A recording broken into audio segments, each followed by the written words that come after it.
올해 하나님께서 새길교회에 주신 하나님의 비전은 무엇이냐면 본진에 충실하는 겁니다. 저는 여러분들이 전반기를 지내오고 또 지금 하반기를 걸어가면서 하나님이 우리 가운데 말씀하신 그 본진이 무엇인지를 정확하게 알고 그 본진을 향해서 충실하게 걸어가고 있는지를 우리는 돌아봐야 됩니다. 한번 화면을 넘겨주시면요, 여러분 이게 어느 운동장이죠?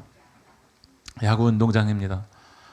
야구 경기장이 크든 작든 홈런을 쳤든 안타를 쳤든 선수가 해야 될 것은 무엇이냐면 1루를 밟고 2루를 밟고 3루를 지나서 다시 홈인으로 돌아와야 됩니다.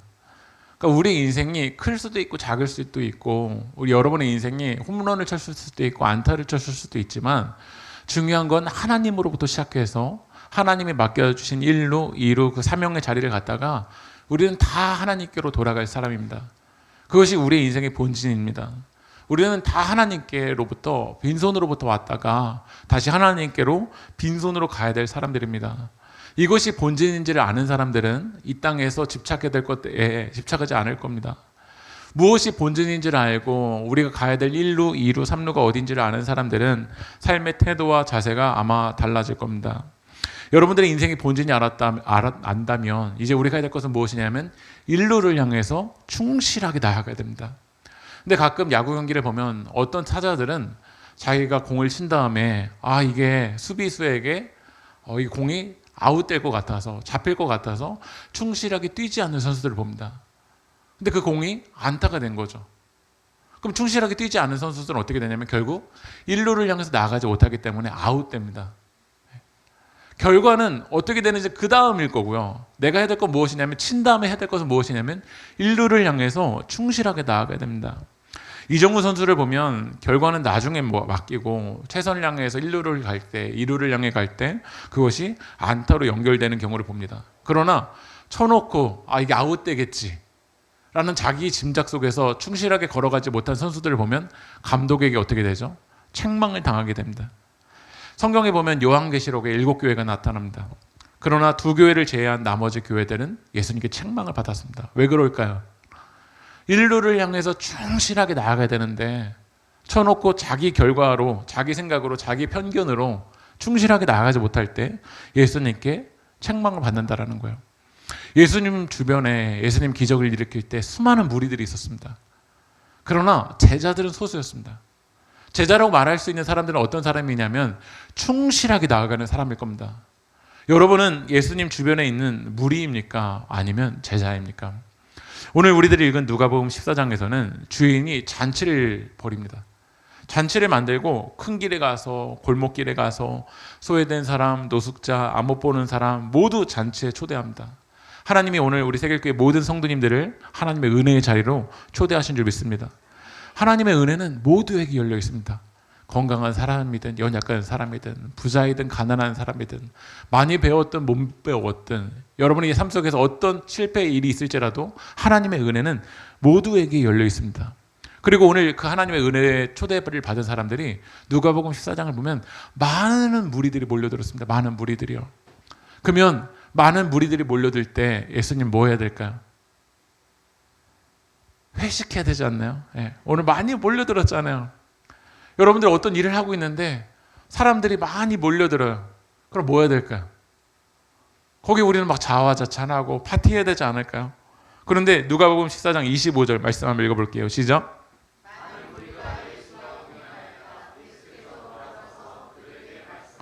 많은 무리가 예수님께 왔을 때 우리들이 생각할 때는 거대한 건물을 만들고 시스템을 만들고 이제 출입증을 만들고 멤버십을 부여하고 그래야 될 텐데 예수님은 뭐 하시냐면 돌아서셨습니다. 돌아서서라는 헬라어 단어가 무슨 뜻이냐면 스트레포라는 헬라어 단어인데요. 이 단어의 뜻은 틀어버렸다라는 거야. 예수님은 반대로 돌아서셨어요. 예수님은 전복시키신 거예요. 많은 사람들은 잘 될 때, 빠르게 갈 때 틀지 않습니다. 오히려 가속도를 붙입니다. 그래서 돌진합니다. 그거를 인생에 충실하다고 생각합니다. 아무리 옆에 있는 사람들이 그거 위험해. 그렇게 가속도를 붙이면 위험해. 바른 방향이지 않을 때 가속도를 붙이면 위험해라고 경고음을 울려줘도 이게 충실한 것이라고 착각하면서 많은 사람들이 갑니다. 그러나 예수님은 하나님 나라의 방향이 아닐 때, 생명의 방향이 아닐 때 어떻게 하시냐면 돌아서셨습니다. 돌아서셨다라는 것은 무리들에 휩싸여서 걸어가지 않겠다라는 예수님의 저항입니다. 저는 오늘 여러분들 하나님 앞에서 하나님의 방향이 아닌 것에 있어서 돌아서야 됩니다. 오늘 하나님의 말씀 앞에서 여러분들이 전복돼야 됩니다. 여러분, 무리들이 왜 왔을까요? 하나님 나라에 참여하기 위해 왔을까요? 아니면 예수님을 통해서 기적이 일어나야 되기 때문에 왔을까요?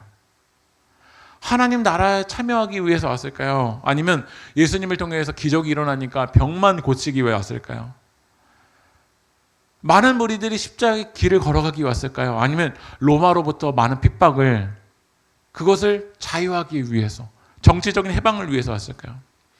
사람들은 예수님 앞에 많이 몰려들었습니다. 지금 예수님의 인기가 절정이었습니다. 그런데 예수님은 브레이크를 밟으셨습니다. 저는 여러분들이 지금 가속도를 붙이고 여러분의 인생 속에서 많은 물리가 몰려왔다는 것에 취해 있다면 지금 여러분 브레이크를 밟아야 되는 시점입니다. 하나님의 초대는, 한번 따라해 보겠습니다. 하나님의 초대는 모두에게 열려 있지만 제멋대로 갈 수 없습니다. 여러분, 하나님의 나라는 모두에게 열려 있습니다. 이게 은혜입니다. 그러나 아무렇게나 갈 수 있는 길이 하나님 나라의 길이 아닙니다. 은혜는 모두에게 열려 있지만 내 마음대로 걸어가는 그 길이 은혜의 길이 아닙니다. 저희 지난주에 부흥하는 교회, 쇠퇴하는 교회라는 책을 읽게 되었습니다. 이 책에서 부흥하는 교회의 특징이 있고 쇠퇴하는 교회의 특징을 이야기를 합니다. 근데 쇠퇴하는 교회의 특징은 교회 내 갈등과 대립이 있어요. 그리고 쇠퇴해가는 그 교회의 특징들은 목회자가 영적인 침체가 왔어요. 의욕이 상실되어 있고 영적인 번아웃이 되어 있어요. 쇠퇴하는 교회는 영성이 약화되어 있고 소통과 교제가 단절되어 있어요. 서로 성도들끼리 몰라요. 교제하지 않아요. 그리고 줄어드는 봉사, 섬기려는 사람들이 점점 줄어들어요.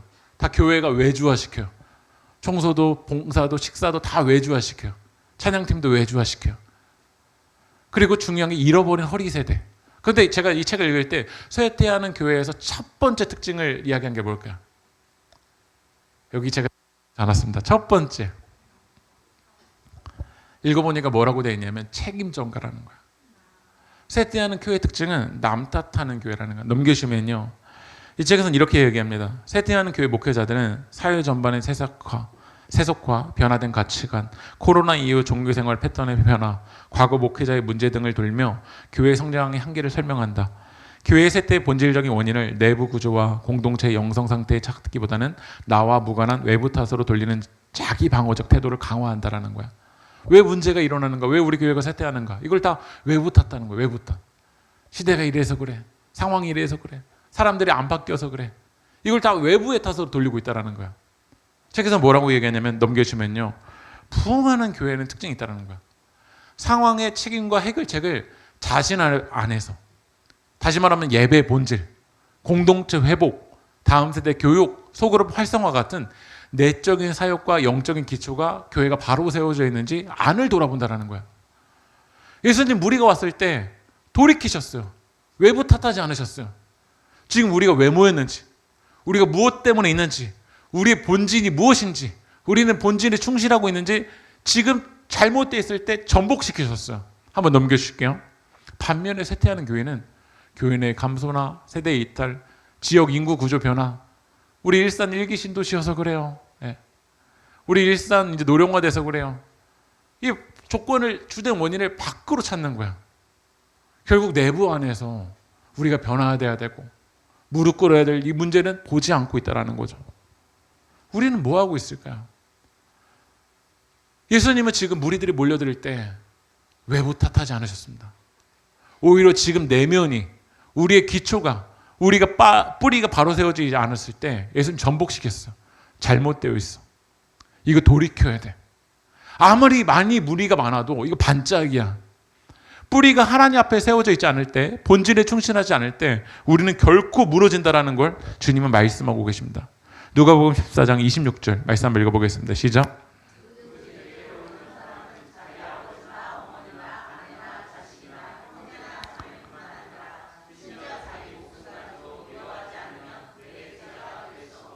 누가복음 14장 26절을 읽으면 우리의 신앙의 두 가지 밸런스를 하나님 이야기합니다. 첫 번째는 은혜예요. 누구든지 내게로 오는 사람. 세계교회는 누구든지 올 수 있어야 됩니다. 어린이든 장년이든 노인이든 누구든지 올 수 있어야 됩니다. 중요한 건 한 가지 축은 무엇이죠? 제자도. 미워하지 않으면 뭐가 될 수 없다고 돼 있죠? 내 제자가 될 수 없다라는 거야. 우리는 하나님은 나를 사랑해 주셔. 하나님 날 용납해 주셔. 이거 참 받아들이고 싶죠. 하나님은 내 연약한 모습도 사랑하셔. 그러나 한 가지만 아는 거예요. 하나님은 나를 용납해 주신다라는 것 그 뒤에 이제 하나님께 용납받았으면 어떻게 되죠? 일루를 향해서, 이루를 향해서, 삼루를 향해서 어떻게 되죠? 충실하게 제자로서 걸어가야 됩니다. 그런데 교회는 누구든지 내게 오는 건 관심이 많지만 뭐에게 관심이 없냐면 미워하지 않으면, 다시 말하면 어떤 대가 지불을 해야 되는지, 제자가 되기 위해서 어떤 헌신이 필요한지 이 제자도에 대해서는 관심이 없습니다. 그러니까 교회가 밀도를 잃어버리는 겁니다. 교회가 몸집은 커져 있지만 건강하지 않은 겁니다. 여러분, 병원에는 응급실도 있고 중환자실도 있지만 병원에서 많은 부분을 차지하는 건 어디냐면 일반 병동입니다. 병원에는 어떤 환자도 올 수 있어야 됩니다. 응급한 환자도 올 수 있어야 되고 중환자들도 올 수 있어야 되지만 병원의 목적은, 많은 부분의 목적은 회복해서 일상을 살아가는 사람을 세워야 되는 겁니다. 여러분 믿으십니까? 교회도 마찬가지죠. 교회도 응급환자도 올 수 있어야 되고요. 중환자도 올 수 있어야 됩니다. 그러나 교회가 쏟아야 될 많은 에너지는 무엇이냐면 이제 세상을 살아갈 제자를 세워야 되는 겁니다. 근데 교회는 응급실만 있는 것처럼 느껴지고 중환자실만 있는 것처럼 느껴집니다. 세상을 살아갈 제자를 우리는 세우고 있을까요? 이걸 세우지 않으면 교회는 힘을 잃어갑니다. 제가 지난주에 아내가 저한테 오후 저희 말씀과 싸움할 때 한 분이 교회를 이제 오셨다라는 거예요. 그분이 교회를 찾는데요. 그래서 이제 그분이랑 연락을 해봤더니 제가 어제 토요일 날 오후에 그분이 이제 교회 찾아오셔서 이야기를 좀 나누고 싶다라는 거예요. 그래서 이야기를 나누는데 계속 언어 속에서 어떤 단어가 많이 나오냐면 요한계시록 단어가 계속 나오고 예언자가 나오고 두 증인이라는 단어가 나옵니다. 자기가 출판 일을 하는데 어떤 소설을 자기가 지금 만들고 있는데 그 소설을 통해서 결국 요한계시록이 완성될 거래요. 그리고 자기가 교회를 찾고 있다. 근데 교회를 찾는데 자기가 생각과 동의되는 교회면 자기가 다니겠다라는 거야. 어떻게 할까요? 어떻게 할까요? 자신의 생각과 동의가 되면 교회를 다니겠대요. 저는 교회에 와서 여러분들이 해야 될 건 내 생각과 동의되는 게 아닙니다. 하나님 말씀 앞에서 여러분 전복되어야 됩니다. 오히려 저는 여러분들 교회에 와서 불편하게 가야 됩니다. 많은 경우는 화가 나서 가야 됩니다. 왜냐하면 하나님의 말씀과 여러분의 삶이 충돌이 일어나기 때문이죠. 근데 내 생각과 동의되면 간다라는 거예요. 제가 예전에도 말씀드렸지만 우리는 은혜 받았다는 표현이 어떤 표현이냐면 내가 이런 생각을 하는데 설교자가 동일한 생각을 이야기해 줄 때 은혜 받았대요. 그건 은혜 받은 게 아니죠. 진정으로 성경에서 여러분들이 은혜를 받았다면 여러분 화가 날 겁니다. 왜냐하면 충돌이 나거든요. 하나님 나라의 가치관과 이 세상의 가치관이요. 그래서 성경은 우리 가운데 이야기합니다. 누가복음 14장 28절 읽어보겠습니다. 시작.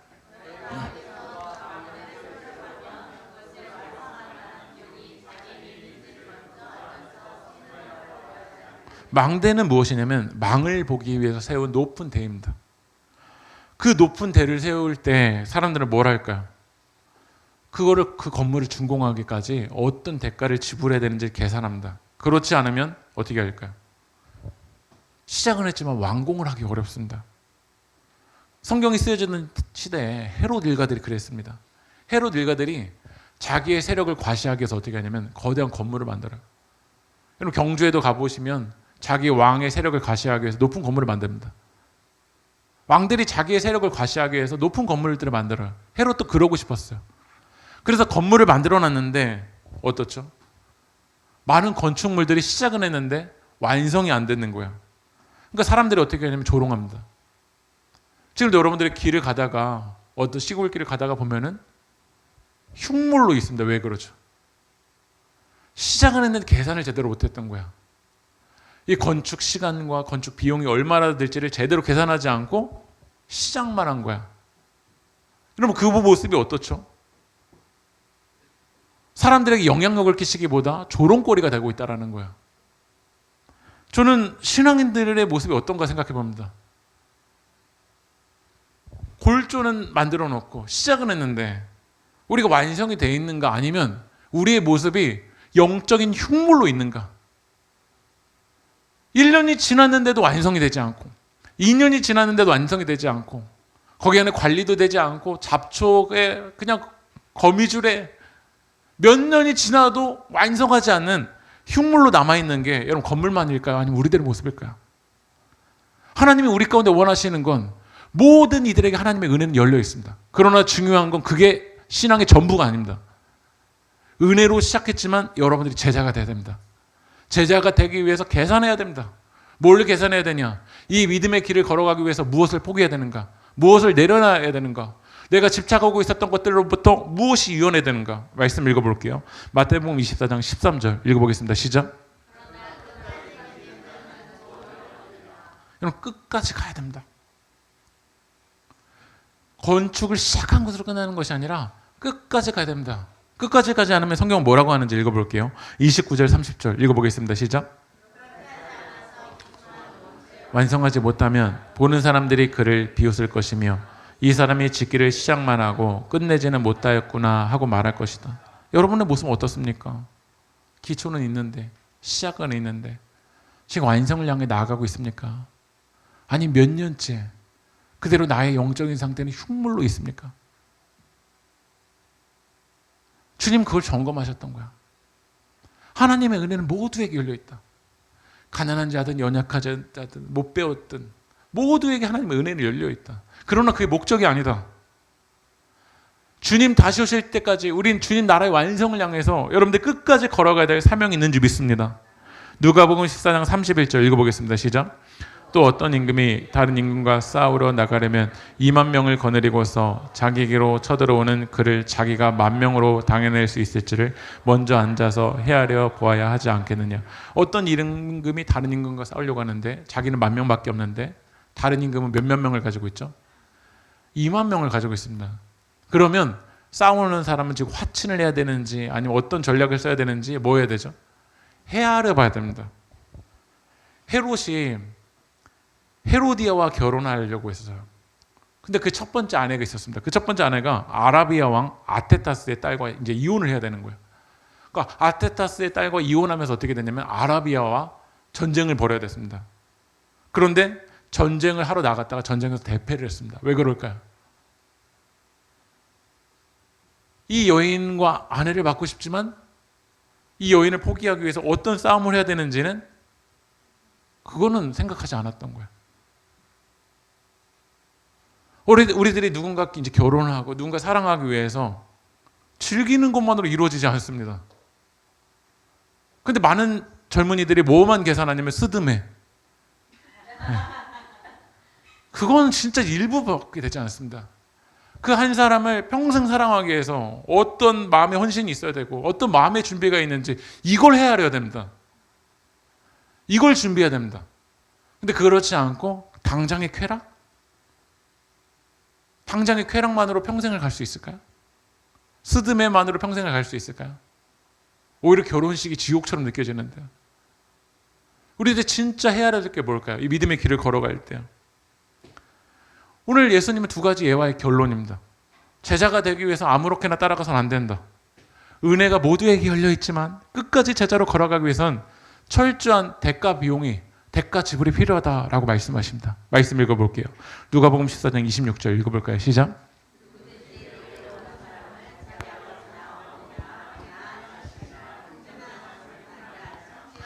제 목숨까지도 미워하지 않으면 내 제자가 될 수 없다. 여러분 이 말씀 읽으시면서 여러분 기쁘십니까? 마음이 불편하십니까? 그러면 이젠 아버지도 미워하고 가족도 미워하고 이 말일까요? 아니면 이 말씀은 어떤 의미일까요? 이 말씀은 과장법입니다. 예수님의 제자가 되려면 여러분 우선순위가 바뀌어져야 된다는 거야. 제가 만약에 다시 고등학교로 돌아간다면 대학에서 가고 싶었던 학교들이 있었습니다. 그 중에 하나가 미네르바라는 스쿨이 있었는데 그 미네르바라는 학교에서 만약에 제가 학교에 이제 입학을 하게 된 겁니다. 근데 그 학교는 1년은 샌프란시스코에서 1년을 시작한 다음에 2학년에는 서울, 그 다음에 베를린, 부에노스아이레스, 하이데라바드, 런던, 타이페이 이 세 개의 주요 도시를 순환한다라는 거야. 그렇게 이제 입학 설명회 때 이야기했어요. 그러면서 이야기해요. 이 4년의 시간 동안은 가족이랑 떨어져야 됩니다. 그러면 입학한 학생이 이제 가족이랑 떨어져야 되네요 라고 막 미워하고 초상집처럼 살아갈까요? 그러지 않겠죠. 물론 부모님과 떨어지는 것이 안타까운 마음이 있겠지만 우선순위가 정리되는 거지 않습니까? 여러분 야구 선수 중에서 내가 취미로 야구를 할 사람과 프로가 된 사람이 다를 겁니다. LG에서 영입이 된 거예요. 저는 한화 팀을 참 좋아하는데 한화에서 영입이 됐어요. 이야기하는 겁니다. 이제 정규 시즌에는 가족으로부터 떨어져서 같이 생활해야 됩니다. 기숙 생활해야 됩니다. 그럼 그 이야기를 들을 때 내 인생은 이제 불쌍해, 내 인생은 끝났어라고 이야기할까요? 아니죠. 더 큰 가치를 위해서 대가 지불하는 것은 이건 기쁨이겠죠. 아닙니까? 올림픽에 나가는 선수가 이제 태릉 선수촌에 가서 그 시간 동안 땀을 흘리고 먹을 거를 먹지 못하는 게 이게 그에게 불행입니까? 아니면 기쁨입니까? 더 큰 가치와 더 큰 승리와 더 큰 기쁨을 위해서 나의 것을 내려놓는 게 그게 저주입니까? 근데 우리는 더 큰 주님의 사랑을 바라보지 않고 뭐만 보이냐면 이것도 미워야 되네, 이것도 포기해야 되네, 예수 믿는 거는 이제 내려놔야 되는 거네. 그것만 보니까 자유하지 않은 겁니다. 누가 자유할 수 있냐면 놀라운 하나님의 사랑. 오늘 우리가 찬양했잖아요. 샘솟는 기쁨, 바다 같은 사랑. 이 바다보다 산보다 더 크고 더 넓은 주님의 사랑을 바라볼 때 이것을 내려놓는 건 기쁨이 될 줄 믿습니다. 여러분, 임성훈이라는 MC가 최근에 유퀴즈 온더블록에서 그동안 이제 SBS에서 이제 순간포착 세상에 이런 일을 26년간 진행했던 그런 소회를 이야기했습니다.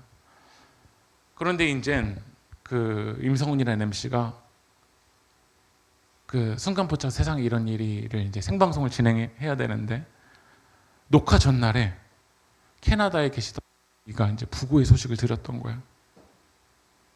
그래서 이제 임성훈 씨가 이제 캐나다로 바로 이제 이제 다시 이제 비행기 티켓 끊고 이제 가려고 하는데 어머니가 했던 이야기가 떠오른 거야. 그 이야기가 뭐였냐면, 성훈아, 너 방송을 하니까 방송을 1순위로 둬라. 라는 그 얘기가 이제 떠올랐대요. 원래는 이제 세상에 이런 일이 해도 이제 나 녹화 못 하겠습니다 라고 하려고 했는데 어머니가 뭘 기뻐하실까를 생각했대요. 그래서 진짜 눈물을 머금고 슬픔을 이겨내고 방송을 이어갔다는 얘기를 하더라고요. 여러분, 그게 불행입니까? 부모님의 그 부르심대로 사명대로 쓰임받았던 게 불행입니까? 그걸 위해서 포기한 게 불행입니까? 아니죠. 저는 여러분들이 주님의 제자가 되길 주님의 이름으로 축복합니다. 하나님의 사랑 때문에 이 우선순위가 달라지는 건 여러분 불행이 아닙니다. 축복이죠. 하나님의 사랑 때문에 이것을 내려놓게 된다. 그건 여러분들의 불행의 길을 걸어가는 게 아닙니다. 놀라운 하나님의 축복입니다. 누가복음 14장 27절 읽어보겠습니다. 시작.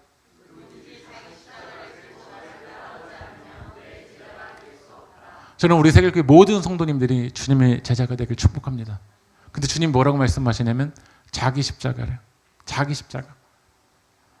예수님은 어떤 십자가를 지었냐면 온 인류의 죄를 구원하기 위해서 우리의 모든 죄를 감당하는 그 십자가를 지었습니다.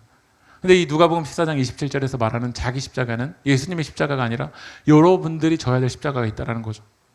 물어봅니다. 십자가가 뭡니까? 남편이요.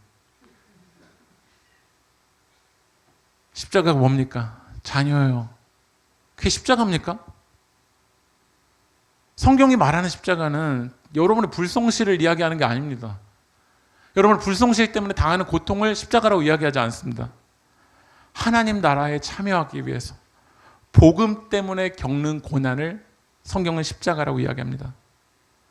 그 십자가의 길을 걸어갈 때, 내게 맡겨주신 그 십자가를 붙들고 걸어갈 때 여러분은 소금이 될 것입니다. 우리 누가복음 14장 34절 35절 같이 함께 읽겠습니다. 시작.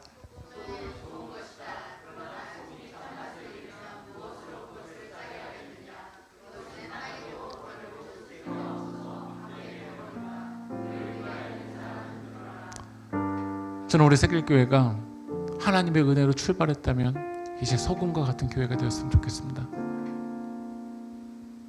소금이 음식의 맛을 살립니다. 눈에 보이지 않지만 이 소금이 세상의 맛을 낼 겁니다. 여러분들의 가정에 여러분들이 소금이 되어서 여러분 가정으로 돌아가면 여러분의 가정이 맛이 날 겁니다. 여러분의 학교와 여러분의 직장과 삶의 터전에서 소금은 아주 소수일지 모르지만 이제 자기 십자가를 지고 이 믿음을 위해서 나의 대가 지불을 하고 이 믿음의 길을 걸어가는 소금인 여러분들을 통해서 세상이 변화될 것입니다. 그게 하나님 나라의 계획입니다. 하나님은 우리 새길교회 올해 본진에 충실하라고 말씀하셨습니다. 이 본진, 하나님의 은혜의 본진을 이제 시작한 것으로만 끝나는 것이 아니라 이 1루, 2루, 3루를 향해서 끝까지 우리 섬기며 걸어갑시다. 나의 평생에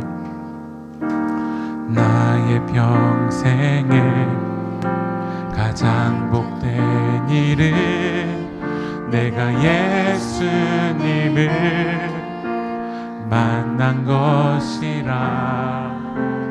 나의 평생에 가장 잘한 일은 내가 예수님을 주로 섬긴 것. 이 세상 살 동안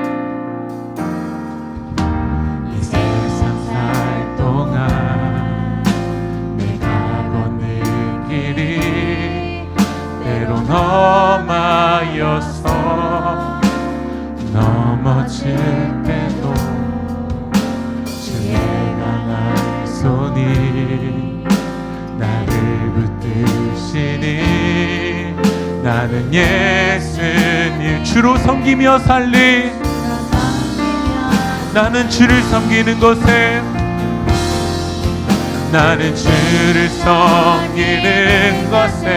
후회가 없습니다. 내가 걸어온 모든 시간 다 주의 일. 내가 걸어갈 모든 날도 주만 섬기며 살리. 오직 예수 이름 부르며 살아가. 나는 주를 섬기는 곳에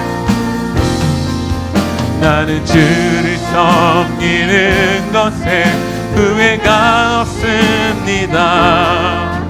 내가 걸어온 모든 시간 다 주의 은혜니 내가 걸어갈 모든 날도 주만 섬기며 살리. 오직 예수 이름 부르며. 우리 마지막으로 고백합시다. 나는 주를 섬기는 곳에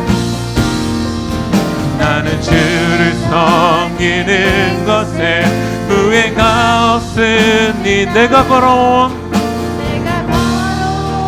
모든 시간 다 주의 일. 내가 걸어갈 모든 날도 주만 섬기며 살리. 오직 예수 이름 부르며 살아가리라. 기도합시다.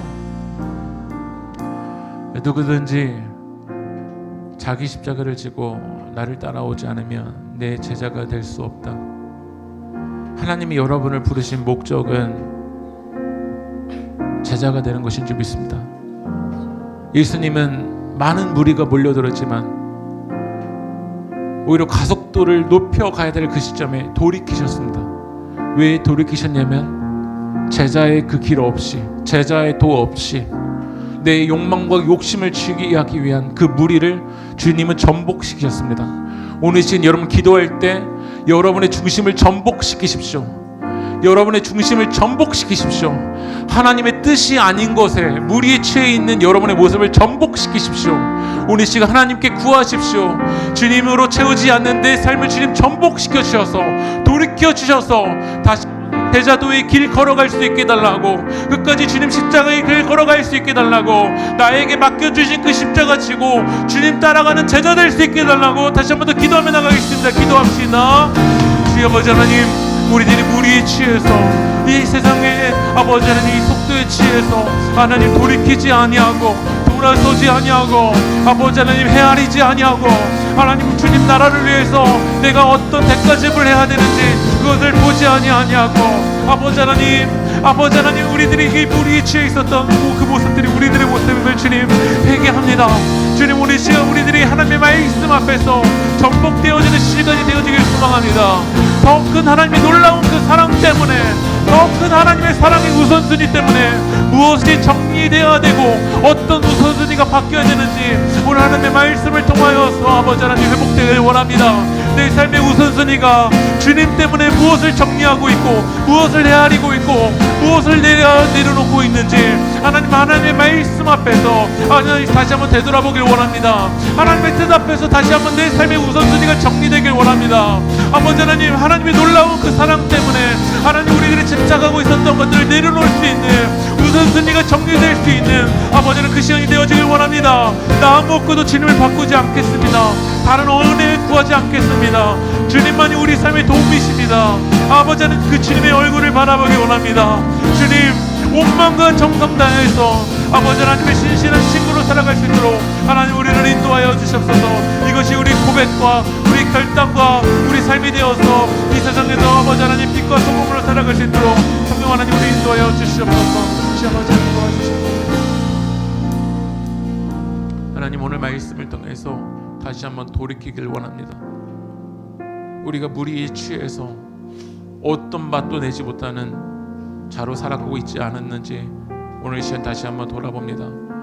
주님 우리에게 맡겨주신 그 주님의 십자가를 더 큰 하나님의 사랑과 하나님 나라를 바라보며 내려놓게 하시고 대가를 지불하게 하시고 하나님이 나에게 맡겨주신 십자가가 하나님 억지가 아니라 그 주님의 사랑 때문에 기쁨으로 걸어갈 수 있는 시간이 될 수 있도록 도와주시고 그 길을 걸어가는 우리 세길교회 성도님 모두가 주님 이 세상의 소금이 되어서 우리 세길교회 성도님들을 통해서 아버지 하나님 가정이 살아나고 직장이 살아나고 학교가 살아나고 교회가 아버지 하나님 예수 그리스도의 맛을 내는 아버지 하나님 공동체로 살아갈 수 있도록 주여 인도하여 주시옵소서.